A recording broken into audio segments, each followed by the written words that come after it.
कल फिर से शॉपिंग पर चलेंगे और जो तुम्हारे सैंडल रह गए ना वो कल दिला दूंगा। ठीक है देवर जी, हाँ भाभी बोलिए। आज से घर का आधा रेंट और राशन का खर्चा आप भी दोगे। भैया ये भाभी क्या बोल रही? सुनाई नहीं दिया क्या बोल रही है? और सही तो बोल रही है जो भी बोल रही है। अरे इतना बड़ा हो गया है, तेरी शादी हो गई है और अभी भी तू अपने भाई के टुकड़ों में पल रहा है। शर्म आती है नहीं? और ये जो तुम शॉपिंग करके आ रहे हो इतनी सारी, और ये बोल रहा है अपनी बीवी से कि कल भी शॉपिंग पे चलेंगे। किसके पैसों से शॉपिंग कर रहा है? मेरे पैसों से। अरे मैं अपने लिए कमाता हूँ, अपनी बीवी के लिए कमाता हूँ या तेरे लिए कमाता हूँ? जब तू छोटा था तो मेरा फर्ज था तेरा ध्यान रखने का, लेकिन अब तो बड़ा हो गया है, शादीशुदा हो गया है, अब तेरा खर्चा नहीं उठाऊंगा मैं। तुझे अच्छा लग रहा है अब तेरी बीवी के आगे मैं तुझे डांट रहा हूं? तुझे अच्छा लग रहा होगा लेकिन मुझे नहीं। और अब से जो तेरी भाभी बोल रही है वही होगा। इस घर में जो खाना खर्चा होगा वो भी आधा तू देगा और इस घर का किराया भी आधा तुझे ही देना पड़ेगा। लेकिन भैया मैं तो कुछ कमाता भी नहीं हूँ, तो मैं कहाँ से पैसे दूंगा? हाँ तो कमाओ ना, अब कब कमाओगे? इतने बड़े हो गए हो, शादी हो गई है आपकी, कब तक आपके भैया आपका खर्चा उठाएंगे? कमाना सीखो और खुद का खर्चा खुद उठाओ। ठीक है समझ गया।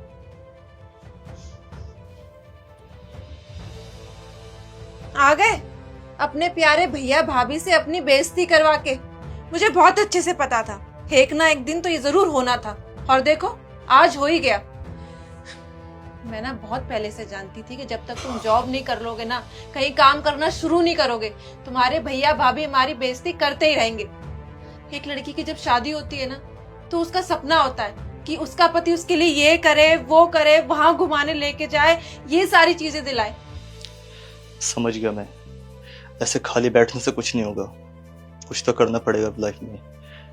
और मुझे माफ कर देना, मेरी वजह से तुम्हें भी सुनने को मिला। मुझे पता है मेरे ऊपर आज बुरा टाइम चल रहा है, जो मुझे इतना सब कुछ सुनने को मिला। क्या इस बुरे समय में तुम मेरा साथ दोगी देविका? कौन हूँ मैं तुम्हारी? बेबी।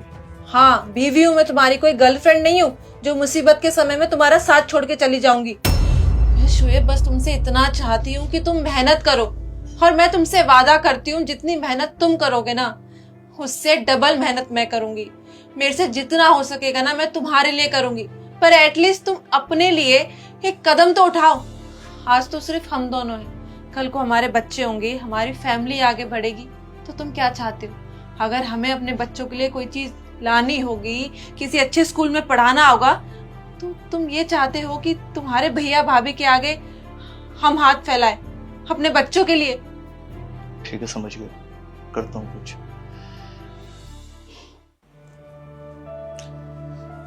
भैया वो मैं ये बोल रहा था आपसे कि इस घर का किराया कितना देना होगा मुझे? तुझे नहीं पता इस घर का कितना किराया है? नहीं, क्योंकि हमेशा आप ही मैनेज करते हो सारी चीजें, इसलिए नहीं पता।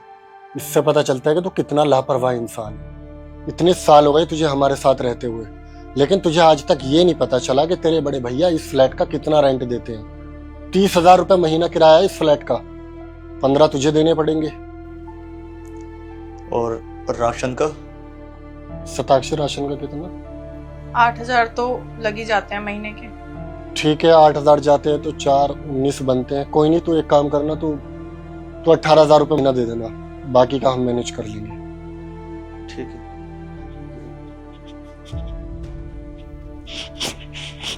सुनो, आपको नहीं लगता आपने शोएब पे ज्यादा प्रेशर डाल दिया? अभी तो उसने कमाना शुरू भी नहीं किया, इतने पैसे कहाँ से देगा वो? कब तक लापरवाही करता रहेगा? अरे बड़ा हो गया है, शादी हो गई है उसकी।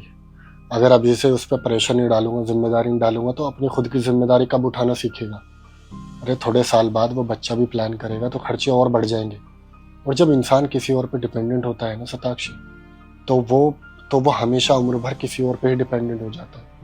लेकिन जब इंसान खुद कमाता है तो उसके खर्चे बढ़ते हैं, खर्चे बढ़ते हैं तो उसकी कमाई बढ़ती है, कमाई बढ़ती है तो उसकी ख्वाहिशात बढ़ती है, और इससे जिंदगी आसान होती है। आज नहीं तो कल उस पर जिम्मेदारी तो डालनी थी। ठीक है, मैं आपके लिए चाय बना दूं? चाय? हाँ, कॉफी बना दो।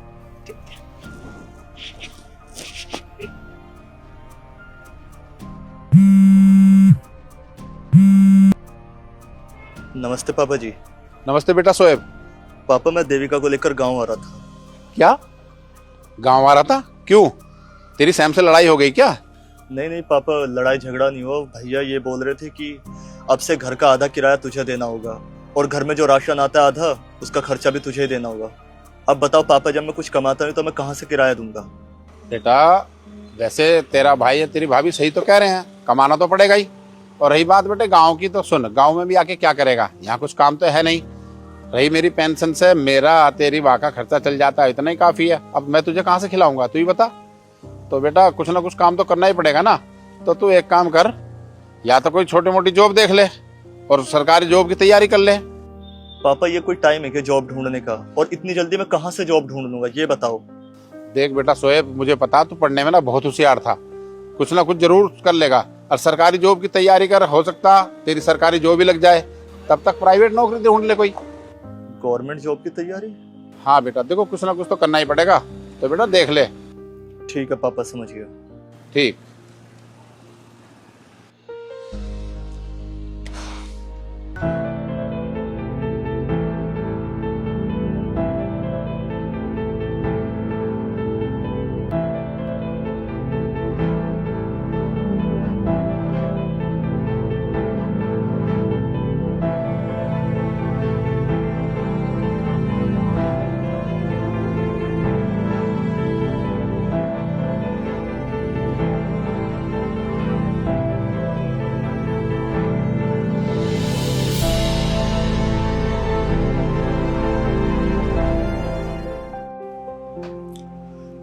भैया नौकरी लग गई है मेरी।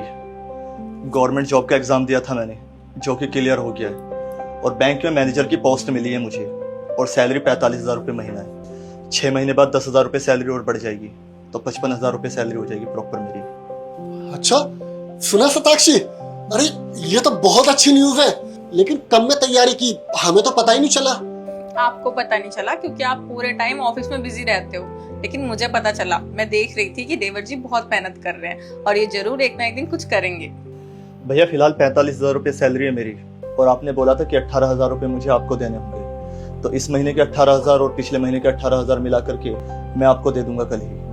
चलता हूँ। अच्छा सुन, तुझे खुशी नहीं हुई कि अब तेरी नौकरी लग गई है और तू अपने पैरों पे खड़ा हो गया है? हाँ भैया, हुई है ना बहुत ज्यादा खुशी कि आज मैं अपने पैरों पर खड़ा हो गया हूँ। कम से कम कोई इंसान अब मुझे ताने तो नहीं देगा ना कि मेरे पैसों पर पल रहा है और मेरे पैसों से शॉपिंग चल रही है। कम से कम अब कोई इंसान मेरी बीवी के सामने मुझे जलील तो नहीं करेगा। देवर जी अभी तक आप उसी बात को लेके बैठे हुए हो। आपको क्या लगता है कि आपके भाई ने आपसे पैसे मांगे थे इसलिए क्योंकि आपके भाई आपको एहसान दिखा रहे थे? ऐसा नहीं है। आपके भैया ने आपके ऊपर दबाव इसलिए डाला था ताकि आप कुछ अच्छा करो, क्योंकि जब तक इंसान के ऊपर दबाव नहीं पड़ता ना किसी चीज का, तब तक वो अपनी लाइफ में आगे नहीं बढ़ता। और देखो जब आपके ऊपर जिम्मेदारी का प्रेशर पड़ा तो आपने कुछ किया ना, और आज देखो आप कितने अच्छे पोस्ट पे हो। मतलब ये सब कुछ प्लान भैया का था? हाँ दीदी बिल्कुल सही कह रही है, और दीदी ने ये सब कुछ मुझे पहले ही बता दिया था। देखो शुएब, इंसान ने जब किसी और पे डिपेंडेंट रहता है ना, तो वो जिंदगी भर उसी पे रह जाता है। और आज नहीं तो कल तेरे ऊपर जिम्मेदारी डालनी थी, और देख थोड़ी जिम्मेदारी डाली तो आज तो मुझसे भी अच्छा कमाने लग गया। यही तो मैं चाहता था। बड़ा भाई छोटे भाई से यही तो चाहता है कि जिस तरह वो कामयाब है, उससे कहीं ज़्यादा उसका छोटा भाई कामयाब है। आई एम सॉरी भैया, मैं आपको समझ ही नहीं पाया और मैं ही आपको अपना दुश्मन समझने लगा। मुझे नहीं पता था कि आप ये जो सब कर रहे हैं मेरी भलाई के लिए ही कर रहे हैं। हो सके तो भैया माफ़ कर देना। छोटा भाई हूँ, अगर आप नहीं माफ़ करोगे फिर कौन करेगा? It's okay. अब भाई थोड़ी मिठाई मंगवाओ यार, आज तो खुशी का दिन है, सेलिब्रेशन का दिन है। फाइनली छोटे की नौकरी जो लग गई। हाँ मैं खीर भी बना देती हूँ, भगवान जी को भोग लगा दूंगी। ठीक।